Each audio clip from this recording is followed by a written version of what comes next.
माकड आणि मगर. एकदा एका जंगलात नदीच्या काठावर असलेल्या जांभळाच्या झाडावर एक माकड राहत होते. त्या जंगलात एक मगर आणि त्याची बायको राहत होती. एके दिवशी मगर नदीच्या काठावर येऊन झाडाखाली आराम करत होती. दयाळू माकडाने त्याला काही जांभळे दिली. मगर दुसऱ्या दिवशी आणखीन जांभळांसाठी परत आला, कारण त्याला जांभळे आवडत होती. जसजसे दिवस जाऊ लागले तसतसे मगर आणि माकड चांगले मित्र बनले. एके दिवशी माकडाने मगरीच्या पत्नीसाठी काही फळे पाठवली.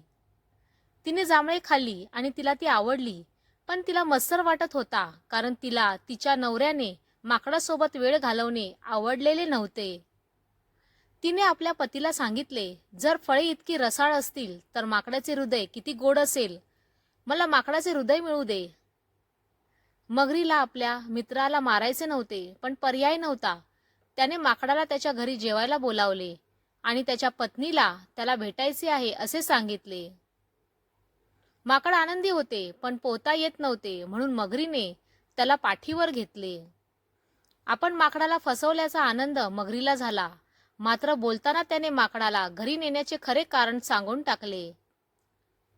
हुशार माकड म्हणाले, तुम्ही मला आधी सांगायला हवे होते. मी माझे हृदय झाडावरच ठेवले आहे. आपण परत जाऊन ते घेऊन आले पाहिजे.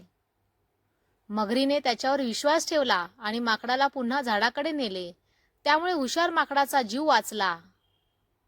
बोध: मित्रमैत्रिणी निवडताना काळजी घ्या आणि प्रसंगावधान राखा. धन्यवाद.